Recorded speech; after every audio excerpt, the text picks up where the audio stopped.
ಕರ್ನಾಟಕ ರಾಜ್ಯದ ಹವಾಮಾನ ಮುನ್ಸೂಚನೆ. ನಾನು CS ಪಾಟೀಲ್, ವಿಜ್ಞಾನಿ, ಹವಾಮಾನ ಇಲಾಖೆ, ಬೆಂಗಳೂರು.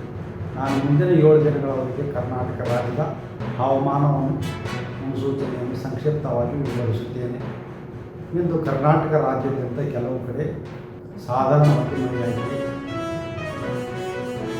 ಈಗಿರುವ ಹವಾಮಾನದ ಸಿನಾಪ್ಟಿಕ್ ಸ್ಥಿತಿ ಏನೆಂದರೆ, ಸರ್ಕ್ಯುಲೇಷನ್ನು ಆಂಧ್ರ ಪ್ರದೇಶದ ಕರಾವಳಿ ಎತ್ತರ ಇದ್ದು ಅದು 5.2 ಕಿಲೋಮೀಟರ್ ಎತ್ತರದವರೆಗೆ ಇದೆ. ಇನ್ನೊಂದು ಶಿಯರ್ ಝೋನ್ 15 ಡಿಗ್ರಿ ಉತ್ತರ ಅಕ್ಷಾಂಶದಲ್ಲಿದ್ದು ಅದು 3.1 ಮತ್ತು 4.5 ಕಿಲೋಮೀಟರ್ ಎತ್ತರದವರೆಗೆ ಇದೆ. ಇದರ ಪ್ರಭಾವದಿಂದ ಜೂನ್ 11ರಿಂದ ಜೂನ್ 17ರವರೆಗೆ ಕರ್ನಾಟಕ ರಾಜ್ಯಾದ್ಯಂತ ಎಲ್ಲ ಜಿಲ್ಲೆಗಳಲ್ಲಿ ವ್ಯಾಪಕವಾಗಿ ಮಳೆಯಾಗುವ ಹೆಚ್ಚಿನ ಸಾಧ್ಯತೆ ಇದೆ. ಉತ್ತರ ಕನ್ನಡ, ಉಡುಪಿ, ಶಿವಮೊಗ್ಗ, ಚಿಕ್ಕಮಗಳೂರು, ಹಾಸನ, ಕೊಡಗು, ಬೆಳಗಾವಿ ಈ ಜಿಲ್ಲೆಗಳಲ್ಲಿ ಮುಂದಿನ 4 ದಿನಗಳವರೆಗೆ ಭಾರೀ ಮಳೆಯಾಗುವ ಸಾಧ್ಯತೆ ಇದ್ದು ಆರೆಂಜ್ ಅಲರ್ಟ್ ಅನ್ನು ಕೊಡಲಾಗಿದೆ. ಧಾರವಾಡ, ಗದಗ, ಹಾವೇರಿ, ಬಾಗಲಕೋಟೆ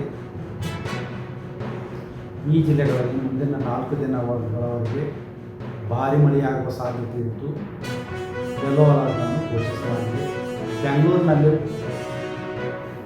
ಜೂನ್ 11ರಿಂದ ಜೂನ್ 15ರವರೆಗೆ ಹಗುರದಿಂದ ಸಾಧಾರಣವಾಗಿ ಮಳೆಯಾಗುವ ಹೆಚ್ಚಿನ ಸಾಧ್ಯತೆ ಇದೆ. ಯಾಕಂದರೆ ನಿಮಗೆ ಸಾರ್ವಜನಿಕವಾಗಿ ಈಗ ನಾವೇನು ಮಾಡಿದ್ದೇವೆ ಅದು ಕೂಡ ನಿಮ್ಮೆಲ್ಲರ ಗಮನಕ್ಕೆ ತರ್ತೇವೆ.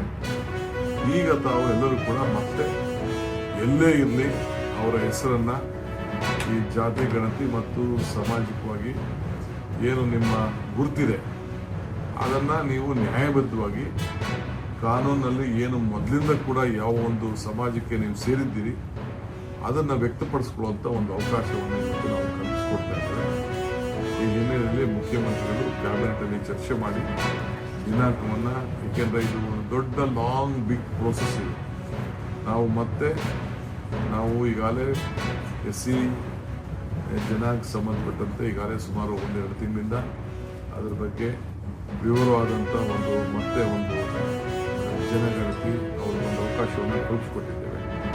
ಈ ಮಧ್ಯದಲ್ಲಿ ಎಲ್ಲರೂ ಕೂಡ ಮತ್ತೆ ನಾವು ಇನ್ವಾಲ್ವ್ ಮಾಡ್ಕೊಳ್ಬೇಕಾಗ್ತದೆ.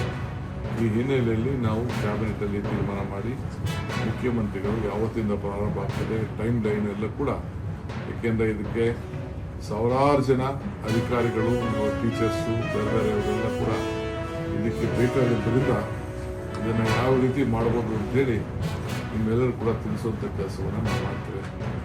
ಅದರಿಂದ ಯಾರೂ ಕೂಡ ನಮ್ಮ ಸರ್ಕಾರದ ಬಗ್ಗೆ ಆತಂಕ ಬೇಡ. ನಾವು ಎಲ್ಲರನ್ನೂ ಕೂಡ ವಿಶ್ವಾಸಕ್ಕೆ ತೆಗೆದುಕೊಂಡು ಎಲ್ಲರೂ ಕೂಡ ನ್ಯಾಯವನ್ನು ಒದಗಿಸ್ಕೊಡ್ಬೇಕು ಅನ್ನೋದು ನಮ್ಮ ಕಾಂಗ್ರೆಸ್ ಸರ್ಕಾರದ ಒಂದು ಸಂಕಲ್ಪ. ಇದಕ್ಕೆ ತಮ್ಮೆಲ್ಲರೂ ಕೂಡ ಈ ಅವಕಾಶವನ್ನು ಮಾಡಿಕೊಡ್ತೇವೆ. ಸೊ ಎಲ್ಲರೂ ಕೂಡ ನಾನು ಈ ಅವಕಾಶವನ್ನು ಬಳಸ್ಕೊಳ್ಬೇಕು ಅಂತೇಳಿ ನಾನು ನಮ್ರತೆಯಿಂದ ಎಲ್ಲರೂ ಕೂಡ ನಾನು ಮನವಿಯನ್ನು ಮಾಡ್ತಾ ಇದ್ದೇನೆ.